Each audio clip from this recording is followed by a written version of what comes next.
ብሬጤና አዳም ታውቃለህ፣ እዚህ ቢሮ ውስጥ የምወዳቸው ሁለት ነገሮች ናቸው። ላፕቶፔንና ችልልት። እስቲ ተመልከት። የእንኮይ ፍሬ አትመስልም? ያብቲ አይገርምም? ግን የጋሼ ልደትና የያቢ ሰልስት መግጣሙ ማን ነው? የያቢ ልደትና የጋሼ ሰልስት መገጣጠሙ ትንሽ እኮ ወይ የጋሼ ቀብር እንትን ቢል ወይ የያቢ ደግሞ ልደቷ ትንሽ መለስ ቢል እኮ ቀብርና ልደት ይሆን ነበር። ያብቲዬ ቡቡንዬ ሃፒ በርዝዴ። አንቺ ማሸጊያውስ? እስኪ ለፖስታው ስራ 10 ብር ለውጣለና። ቴንክ ዩ ሁላችሁንም በጣም ነው የምወዳችሁ። እኔ ደግሞ ልደቴን የረሳችሁት መስሎኝ በጣም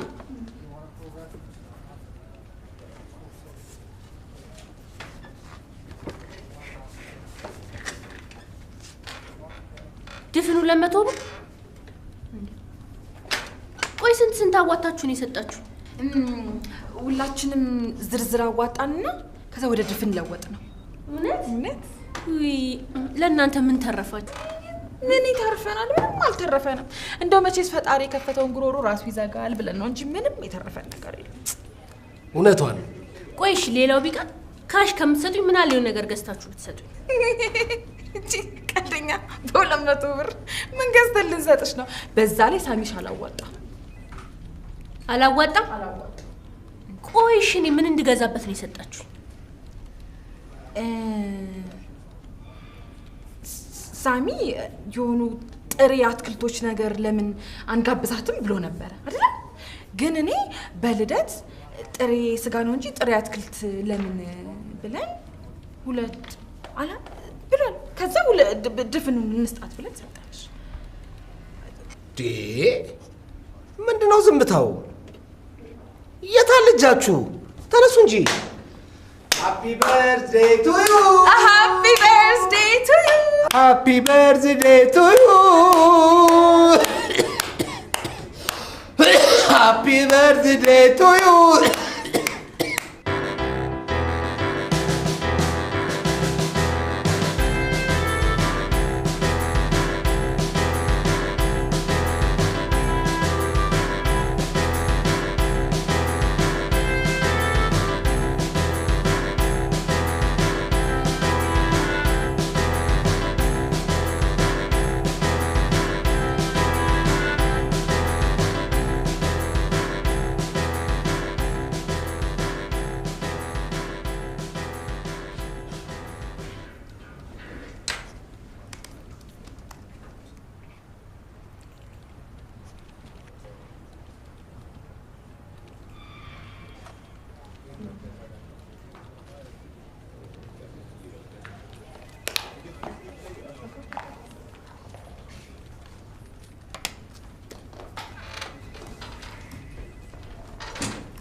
ሳሚዬ አንተ ልቤ ወራ ወዴት ተደብቀ ነው ልቤ ስትጠራ? ያቡዬ ያብስራ አንቺ የሰው ከሰል እኔ ባንቺ ፍቅር ማበዴ ነው መሰል። ማን ነው ከሰል? አረ እንዲገጥምልኝ እኔ ፍቅር። ቆይ ደግሞ ምን ልትሰጠኝ አስበህ ነው ለልደቴ ጊፍት ያላዋጣ? ቤት እዚህ ቢሮ እኮ እንደው ሚስጥር የሚባል ነገር አይደበቅም። ያቡዬ እኔ እኮ ልቤን ሰጥቼሻለሁ። ሌላ የምሰጥሽ ምንም ነገር የለኝ። ቦሎ በምንድን ነው የሰጠኋት? በቢሊዝ ልጅ ወረቀት ጠቅልለህ? በእናትህ ንገረኝ፣ ምንድን ነው የደበቅከው? የኔ ፍቅር እንድታውቂው ብፈልግ አልደብቀውም ነበር። ስለዚህ ትንሽ ታገሽ፣ ለሁሉም ጊዜ አለው። አታስብ እሺ፣ ምንም ያየሁት ነገር የለም። ካፌ እጠብቃለሁ።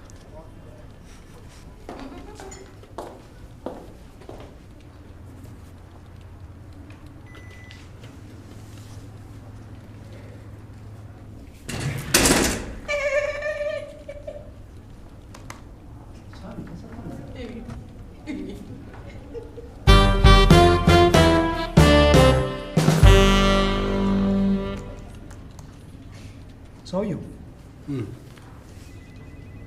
ዛሬ ምን አስበህ ነው የክት ልብስን ይዘህ የመጣው?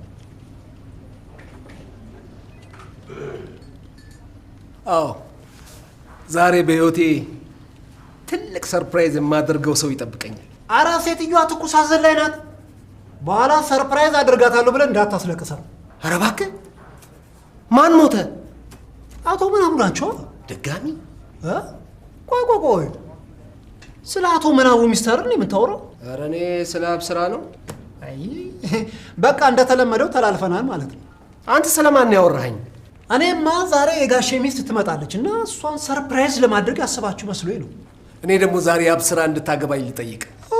ለዛ ነው ሰሜን ሲሉ ደቡብ የምትረግጠው።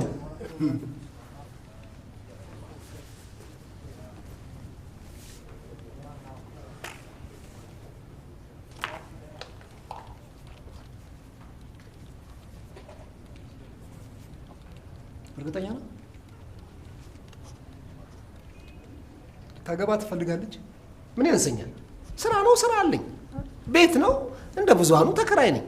መኪና ነው፣ ከህዝቡ ጋር ተቃቅፈን አንድ ላይ እንሰልፋለን። አይ ምናልባት ለልደቷ ጊፍት የምትገዛበት ስታጣ እንዳይሆን የእናትህን ቀለበት ይዘህ የመጣሁ ብዬ ነው። ስማ፣ በማየ ቀለበት ቀልድ የለም። እሺ፣ ትልቅ ታሪክ አለው።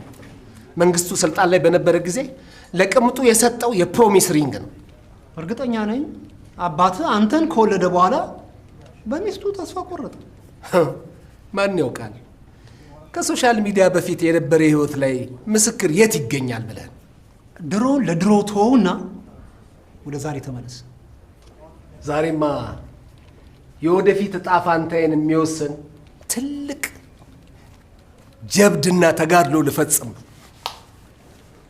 በቃ ከጦር ሜዳ ስትመለስ ወደ ስብሰባ እንገባለን። ለሁሉም ነገራችሁ። ስብሰባው ግን ስለምንድን ነው? የጋሼ ሚስት አዲስ ማኔጅመንት ለማቋቋም ስለምትመጣ ሁላችንም ዝግጁ ሆነን መጠበቅ አለብን። ኧረ እባክህ! እኔ የምልህ ብሬ ጤና አዳም፣ የጋሼ ሚስት ማናጀር ለመሾም ነው የምትመጣው እያልከኝ ነው? ቃል ቢገፈፍ ይኸውልህ፣ እችኛዋ እንደ ድሮ ሚስቱ እንዳትመስልህ። አዲሷ ሚስቱ ነች። እድሜዋ ልጅ ስለሚመስል አደራ እንዳትዘባርቅ።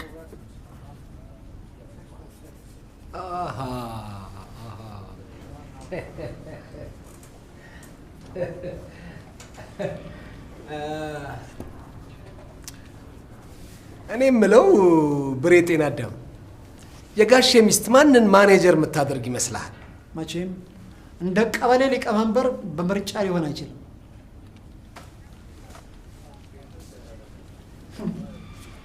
እኔ የምለው ብሬ፣ ጋሼ በሕይወት እያለ ከሴት ሰራተኛው ጋር የፍቅር ግንኙነት ለመፍጠር ክብሩ አይፈቅድለትም ነበር አይደለ? ያው ጋሼን ታውቀው የለን በስራ ቦታ ላይ ለሁሉም እንደ አባት ነው እንጂ መታየት የሚፈልገው በሌላ አይነት መንገድ መታየት አይፈልግም። በልበል ስብሰባው ላዘጋጃጅ።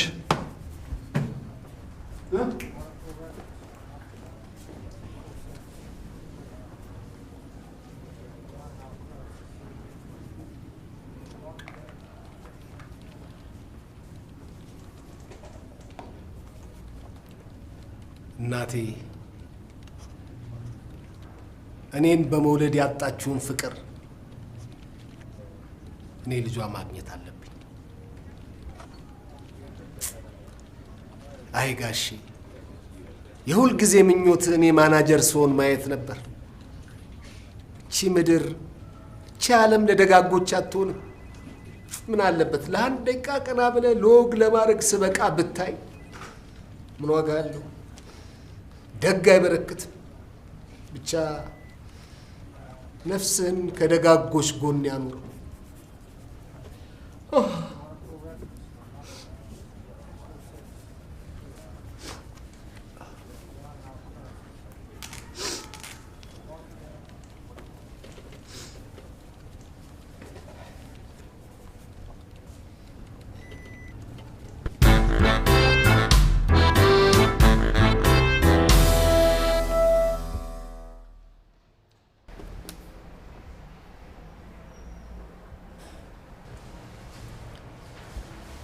ይኸውልሽ አብስራ ዛሬ የፈለኩሽ ለአንድ ትልቅ ቁም ነገር ነው። ያብስራ? አዎ ታውቃለህ አይደል በሙሉ ስሜ ሲጠራኝ ደስ አይለኝም። ይኸውልሽ ይሄንን ፕሮፌሽናል ሚቲንግ ልትዩ ትችያለሽ። በድርጅታችን ህግና ደንብ መሰረት ማኔጅመንት ከሰራተኛው ጋር የፍቅር ግንኙነት ሊኖረው አይችልም። አውቃለሁ ግን እኔም አንተም ማኔጅመንት አይደለንም። ስለዚህ የፖሊሲ ከኛ ጋር ምንም አያገናኝም። ምን ማለትሽ ነው? የድርጅቱ መስራችና ስራ አስኪያጅ ከሞት እኮ ገና ሰልስቱ ነው። እኔ የምለው ለቅሶ ላይ አላየውሽም ነው? የጋሽን ለቅሶ አልደረስሽም? እኒል ስለ ለቅሶ አልወድም። በዛ ላይ ያበሻ ሴት ስታለቅስ አታምርም ብለህ አንተ ራስን ያስቀረኝ። አዎ እነ ብሬ ናቸው እኮ ለቅሶ ነው እንሂድ ሲሉኝ በቃ ዝም ብዬ ሄድኩት። እና እኔ ብቻ ነኝ ለቅሶ ያልደረስኩት መሆኑ ነው። እኔ ክፉ ሰው አደረከኝ። ቆይሻው እንዴት ብዬ ነው አይኗን ማየው? ቤቤ አሁን አያስፈልግም። ይኸውልሽ ዛሬ ሚስቱ ማናጀር ለመሾም ስለምትመጣ እዛው ለቅሶ ትደርሻታለሽ። ያብስራ አሁን የፈለኩሽ አውቃለሁ። ካንተ እስኪመጣ እኮ ነው የምጠብቀው። መች ጠየቅኩሽ? አይ ቅድም እዛ ቢሮ ውስጥ እኮ የኤንጌጅመንት ቀለበቱን ይዛ አይቼዋለሁ። ምን ልጠይቀኝ እንደሆነ ስለገባኝ ላግዝ ብዬ እኮ ነው። ለማንኛውም እስከ ዛሬ ያሳለፍነው የፍቅር ጊዜ እንደ እንኮይ ፍሬ ጣፋጭ፣ እንደ ሎሚ የሚቆመጠጥ፣ እንደ ቁልቋል ፍሬ ደግሞ የሚዋጋ ሆኖ ቆይቷል። የሁለታችን የፍቅር ጎዳና ከነበረበት አልባሌ ጎዳና ወጥቶ ካሁን በኋላ ላለው ህይወታችን አቅጣጫውን ቀይሮ አግባብ ያለው መንገድ ውስጥ መግባት ይኖርበታል። እሺ አገባለሁ። ጠየቅኩሽ። አይ ወዴት መንገድ እየሄድክ እንደሆነ ስለገባኝ ለማፍጠን ላግዝ ብዬ እኮ ነው። በጣም ጥሩ። የኔና አንቺ ፍቅር ግንኙነት እድገቱን ያቆመ ስለሆነ ከዛሬ ጀምሮ አብረን መሆን አንችልም። ደግሞ እኔ ነኝ የቀደምኩ። ስለዚህ ሁለታችንም እንስማማበት ሐሳብ ነው። አልተናደድሽብኝም ማለት ነው? ለምን ብዬ እናደዳለሁ? በልደቷ ቀን ብሬክአፕ ማድረግ እኮ የሁሉም ሴቶች ምኞት ነው። አረ እኔ ደግሞ የምትናደጂ የምትቀውጪው በቃ ሚሳኤል የምትተኮሺ አካባቢውን አኬል ዳማ የምታደርጊው መስሎኝ ነበረ።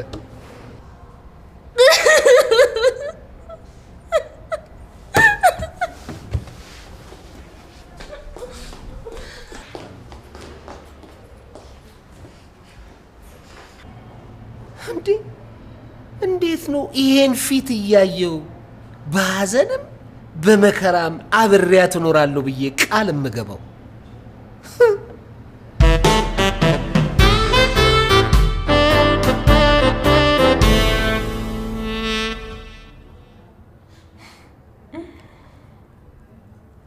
ከቤት እመቤትነት ወደ ድርጅት አስተዳዳሪነት መጣ ዘንድ የምናቡ ህይወት ማለፉ ጥሩ አጋጣሚ ፈጠረልኝ።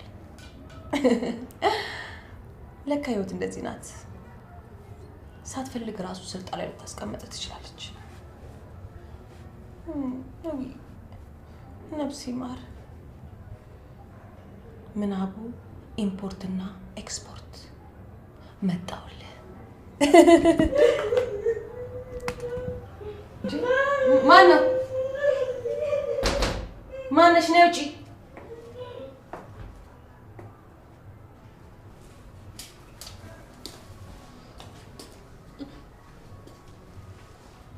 ደህና ነሽ ጋሼ ሚስት? ቆይ ግን እዚህ ምድር ላይ ማን ነው ከኔ በላይ የተከዳ? ውሽማው ደረት ላይ የሞተ ባል ያላት ታማኝ ሚስት። ምን? እንደዚህ አይነት ሴት አለች? እዚህ እንደ ሌባ ተደብቀሽ ምን እየሰራሽ ነው? ኧረ እኔ ሌባ አይደለሁም። በምናቡ ኢምፖርት ኤክስፖርት እንዲሁም አማካሪ ድርጅት ውስጥ ሲኒየር ሰራተኛ ነው። እና ታዲያ ቢሮሽ እዚህ ነው? ይቅርታ ትንሽ ከፍቶኝ ስለነበር ቢሮ ውስጥ ከማለቅስ ብዬ ነው እዚህ የመጣሁት። ድርጅቱ ግን መጸዳጃ ቤቱን የሰራው ለሌላ ዓላማ ነው እንጂ ለማልቀሻነት አይደለም። እንደው ማስረዳት አይጠበቅብኝም። ተባረሻል። አልደግመውም።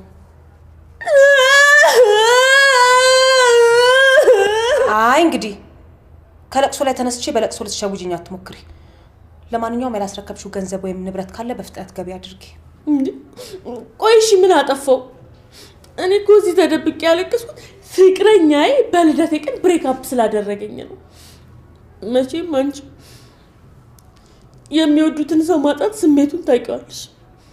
ጋሽ ምናቡን አጥተሽ የፍቅር ጉዳቱን አይተሽዋል። ታዲያ እዚህ ተደብቀሽ ወሬ እየሰማሽ አልነበረም? ኧረ እኔ ልክ ስታንኳኪ ነው ሰው እንዳለ እንኳን ያወቅኩት እኮ። እናንተ በዚህ አይነትማ ብትዘረፉ ማትሰሙ ማለት ነው። አሁን እዚህ ሽንት ቤት ውስጥ ምን ይዘረፋል? ለማንኛውም ስብሰባ ላይ እንገማገማለን።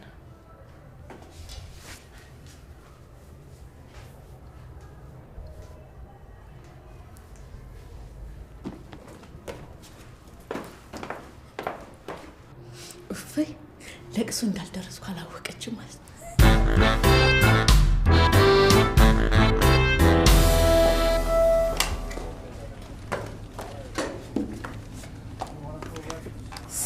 የጋሼ ሚስት መጣለች። ኧረ እባክሽ ምን ያስጮሻል? ገና በሶስተኛ ቀኑ እኮ ተጽናንተን የመጣችሁ። አንቺ አታሽቃብጪ እንደዚህ። አንቺ የልብ ጥንካሬ ያላት ማለት ነው። ስሚ ቆይ አንዲት ሚስት ባሏ ከሞተ በኋላ ምን ያህል ጊዜ ነው ቤት የምትቀመጠው? አካራዊ ውጪ እስኪላት ነው። ባሏ ከሞተ የቤት ኪራይ ማን ይከፍልላታል? ወይኔ ግን ታድለሽ። ጭንቅላትሽን ብዙ አታስጨንቂው። ስሚ ቅድም እዛ ሽንት ቤት ቁጭ ብዬ ሳለቅስ ማለቴ ቁጭ ብዬ ባሏን ስታማ ሰማኋት።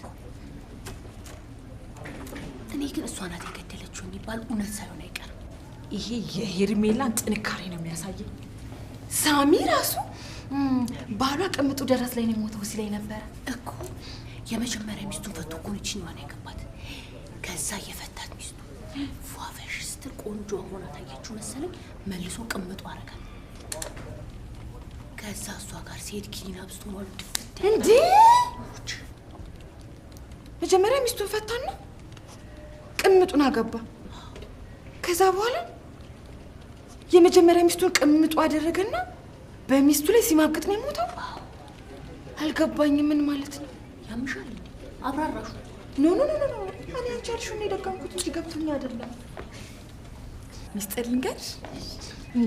ትዝ ይልሻል 8ኛ ክፍል ይሄ ስለ ግራቪቲ አስረድቼ የተጨበጨበ ታስታውሻለሽ? ገብቶኝ ካለ እኔ እስካሁን ራሱ አይገባኝም። ልክ እንደ ውሃ እንዴት ነው ዋተር ተብሎ ሲጻፍ ግን ስፔሊንጉ ኤች2ኦ የሚሆነው?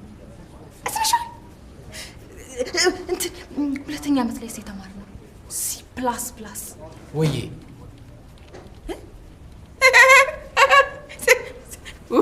C++ ወደ እንዴት ስም። ለማንኛውም ዛሬ ስብሰባ ስላለ ወደ ሚቲንግ ሩም ግቡ። የምን ስብሰባ ነው አቶ ሳሙኤል አየለ? ያው በጉጉት ሲጠበቅ የነበረው የማናጀር ሹመትን በተመለከተ ነው። ወይዘሮ ማነሽ ወይዘሪት የአብስራ መለሰ። ቆይ የማናጀር ሹመት እዚህ ምን ያደርጋል?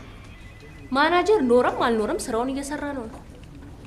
ያለቅላቂ ማናጀር መሾም አለመሾም ምንም የሚጨምረው ነገር የለም። እሱን ስብሰባው ላይ እድል ከተሰጠሽ ታወሪዋለሽ። ያው ሀሳብ ከመስጠት የዘለለ ዕውቀት ኖሮሽ አያውቅም።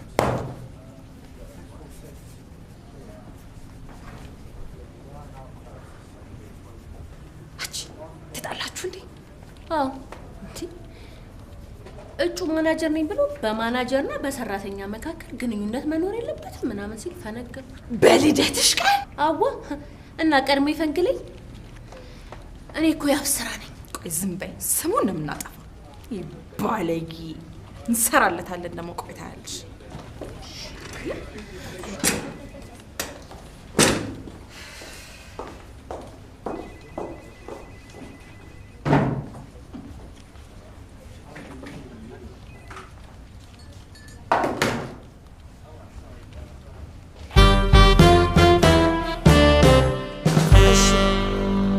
ሁላችሁም ከተማላችሁ ወደ ስብሰባው መሄድ እንችላለን።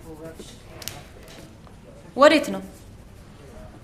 ወደ ስብሰባው መሄድ እንችላለን ስትይ ወደ ቀድሞ የስብሰባ አዳራሽ የምንሄድ መስሎኝ። ኤደን ቁጭ በይ። የድሮ የስብሰባ ክፍል መጋዘን እንደሆነ አሳምረሽ ታውቂያለሽ። ከዚህ በኋላ የሚያቋርጠኝ ሰው ስራውን እንደማይፈልገው ነው የሚገባኝ። ወደ ጉዳያችን ስንገባ ዛሬ የተሰበሰብነው አዲስ ማናጅመንት ለማዋቀር ነው። ከዛ በፊት ግን ጥቅማችሁ እንዲገባኝ ምን ፖዚሽን ይዛችሁ እንደምትሰሩ አስረዱ። እሺ እኔ ልጠቁ። ብሬ ጀምር።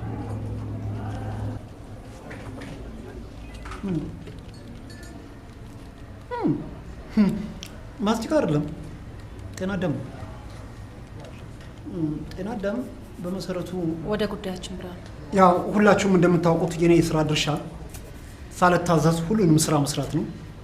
አለቃ የማያስፈልገኝ ራሴን ለአለቃነት የቀረጽኩ ሁሉም ነገር ጠንቅቄ ያለ አለቃ ትዕዛዝ ራሴንም በአካባቢ ያሉትንም ሰራተኞች እያዘዝኩ የምሰራ ሁለገብና ሁሉን አቀፍ ስራ አስፈጻሚ ብላችሁ ልጠሩኝ ትችላላችሁ። በእርግጥ በአንዳንዶች ዘንድ መሽቀባጭ ብላችሁ ትጠሩኛላችሁ። ግን ከረዳሽ እኔ ልቀጥል። እኔ አቶ ምናቡ በህይወት እያሉ ሆነ ከሞቱ በኋላ የስራ አስኪያጅነትን ስራ እየሰራው እገኝ ነበር። አሁንም እየሰራው እገኛለሁ። ወደፊትም ከመስራት ወደ ኋላ አይደለም። ቴንክ ዩ። በመጀመሪያ እድሉ ስለተሰጠኝ አመሰግናለሁ። ሜሮን አበበ እባላለሁ። የድርጅቱ ኢቨንት ኦርጋናይዘር ነኝ። ሶ የዚህ ስብሰባ የዚህ ኢቨንት መሳካት ላይ የኔ ኮንትሪቢዩሽን አለበት። ሶ ከዚህ በኋላ በጣም በብዙ ኢቨንትስ እንገናኛለን። ቴንክ ዩ። አመሰግናለሁ። ያው እኔ በላይ አለነ እባላለሁ። የድርጅቱ ግራፊክስ ዲዛይነር ነኝ። ድርጅት ውስጥ የተሰሩ ውብና ምርጥ የሆኑ ዲዛይኖችን ያው እኔ ነኝ ዲዛይን ማድረጋቸው። አመሰግናለሁ። ያው እኔ ደግሞ የማንኛውም የሀገር ውስጥ እቃ ሲኒየር ገዥና ሻጭ ሲሆን በማኔጅመንት ውስጥ የሴቶችን ክፍተት ለመሙላት በዝግጅት ላይ ነኝ። እኔም ደግሞ ሽያጭና ግዢ ክፍል የሚሰራ ሲሆን በተጨማሪም የተለያዩ ድርጅቶችን የማማከር ስራ እሰራለሁ። ስለዚህ አቅሜ፣ እውቀቴ፣ ችሎታዬን፣ ልምዴን በመጠቀም አዲስ ማናጅመንት እንዴት ማዋቀር እንደምትችሉ ምክሬን እንድለግስ ይፈቀድ። እድሉን ላንቺ ብንሰጥሽ ማናጀር ማን ቢሆን ትመክሪያለሽ? በመጀመሪያ ከዚህ ሁሉ ሰው ለኔ ማን ማናጀር እንዲሆን እንድመርጥ ስለተፈቀደልኝ እድሉ ስለተመቻቸልኝ በጣም አመሰግናለሁ። እንግዲህ እንደምታውቁት እንደማታውቁት ማናጀር ማን ሊሆን እንደሚችል መምረጥ ትንሽ ይከብደኛል። ግን ሳሚ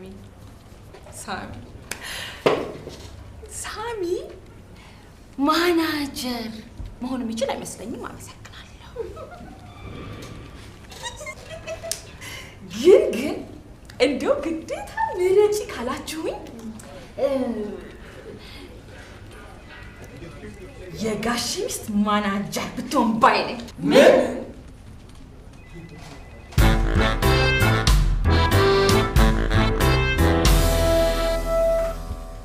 ሄርሜላን የድርጅታችን ማናጀር እንድትሆን ሪኮመንድ ያደረግሽው በምን መስፈርት ለከተሻት ነው? ብሬ ጤና አዳም ይህን ጥያቄ ስለጠየቀኝ አመሰግናለሁ። የማነባቸው መጽሐፎች አንድ ቀን እንደሚክሱኝ ተስፋ አደርግ ነበር። ይኸውላችሁ የተለያዩ ልቦለድ መጽሐፎች አነባለሁ። እዛ መጽሐፍ ላይ ማናጀር የሚባለው በጣም ጠንካራ ቆራጥና ጨካኝ ልብ ሲኖረው ነው። ይሄ ልብ ያላት የምናውቃት ብቸኛዋ ሰው ደግሞ ሄርሜላ ነች። ምን? እኔ ነኝ ጨካኝ ልብ ያለኝ? አዎ። ለምሳሌ ቀላል በሆነ መንገድ ላስረዳችሁ። የጋሽ ሚስት ባሏን ቀብራ በጥቂት ቀናት ውስጥ ተጽናንታ ወደ ድርጅቱ ተመልሳለች። ይሄን ጠንካራ ልብ እንዳላት ያሳየናል። ሊያውም ባሏ ሌላ ሴት ደረት ላይ ተለጥፎ ነው የሞተው። እኔ ሞፕር አለ ሄርሚ አንገቷን ደፋች አልደፋች። ሀዘኗን ዋጣ። ባሏን ቀብራ ወደ ስራዋ ተመልሳለች። እዚህ ቤት ሁላችንም የተለያዩ ችግሮች አሉ አለብኝ ችግር። ነገር ግን የሰራተኛ ደሞዝ በሰበብ በአስባቡ ለመቁረጥ፣ ባለ ጉዳዮችን ለማጉላላት፣ ከድርጅቱ የተለያዩ ጥቅማ ጥቅሞች ለማግኘት በጣም ጠንካራና ጨካኝ ልብ ሊኖረን ይገባል። በዚህ ረገድ በየትኛውም ስኬል ጎበዝና ሙሉ ሆና ያገኘኋት ጨካኝ ልብ ያላት ሴት ሄርሜላ ነች። ጸጥታ! ሁላችሁም በጋራ ያቦካችሁትን ነው እሷ በተማኝነት የተናገረችው። እኔ እንድናገር ፍቀጅ። ምንድነው? አንድን ድርጅት ለማስተዳደር የሚችል ሰው ጨካኝ፣ ሩሩህ ወይም ድንጋይ ልብ በሚል መስፈርት ማስተዳደር አይቻልም።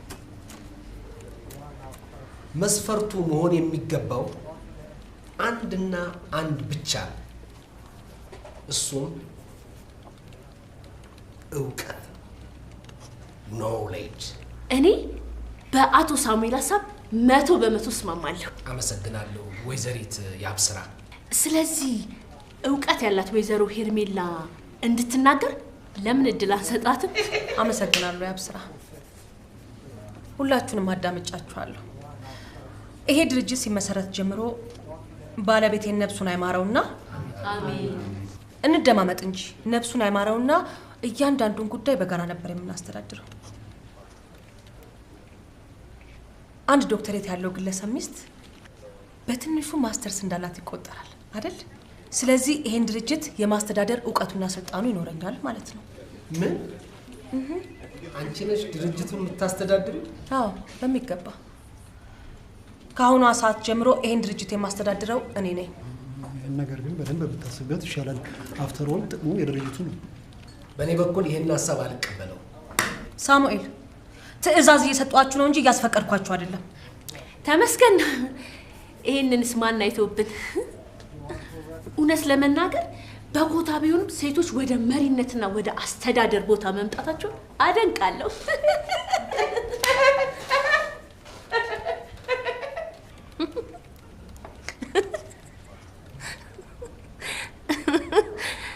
እኔ እኮ አገልግል ስትበላ ብቻ ትንፋሽ የሚፈጥን ይመስለኝ ነበር። ስትናደድም ከጀመረ ቶሎ ታርጃለህ። ካም ዳውን ቤብ። የመሳፍንት ዘመን አልቀረም እንዴ? ድንገት መታ አልጋ ወራሽ ትሆናለች። አንድ ላይ አይደል እንደሚተኙት? አልጋ ወራሽ ምን ያደርግላታል? ወንበር ወራሽ ወይም ደግሞ ሀብት ወራሽ ወይም ደግሞ ስልጣን ወራሽ ለምን አትልም? አይደል? አሁን ባንቺ ቤት በቃ አስተካክለሽ ልብሽ ልቅ ብሏል። አንዳንድ ሰው አለ በሰው አልጋ ካልተኛው ብሎ ከራሱ አልጋ ጋር ተጣልቶ ጎዳና መውጣቱ ነው የሚያሳዝነኝ። ጊዜው ሊቆይ ይችላል እንጂ መተኛት አይቀርም። እርምህን አውጣ። ያጎቴ ሚስት ጠንቅቄ ያውቃታል። ደረቅ ናት። ከእንግዲህ ስልጣኗን አትለቅልህ። ልክ እንደ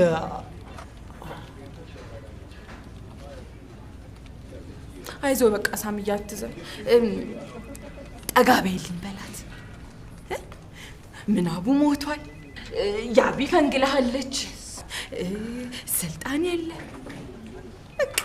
ከዚህ በኋላ ለመኖር ምክንያት የለህም።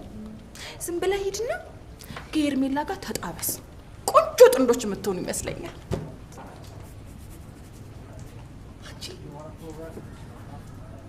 አልፎ አልፎ ግን ሳታስቢው ቆንጆ ሀሳብ ታመነጫለሽ። አመሰግናለሁ። ኤዱ እውነቷን ወይ ልጇ ወይ ባሏ ካልሆንክ በቀር ከእንግዲህ በእውቀቴ ማናጀር እውላለሁ ማለት ዘበት ነው። አታስበው።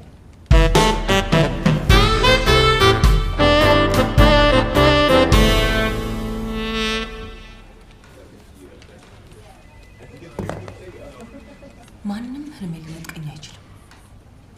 አንተም ብትሆን ህልሜን አፍን የቆየው ይበቃል። ከዚህ በኋላ ከህልሜ ማንም ሊያስቆመኝ አይችልም።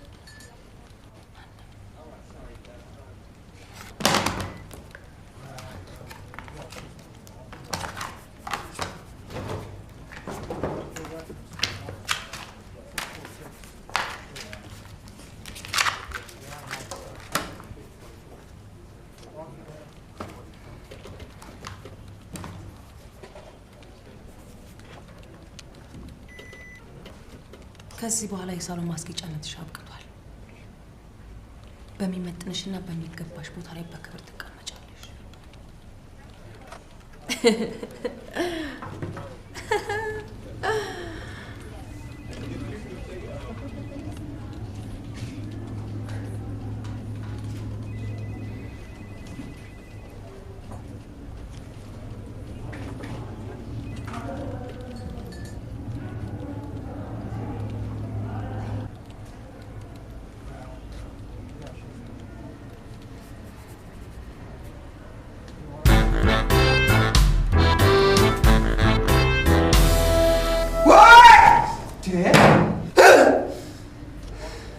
ቅድም ምንድን ነበር ያልሽው?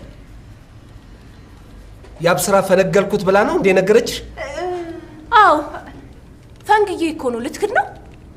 ሀገር ያወቀው እኔ ነኝ የፈነገልኩት። እኔ ነኝ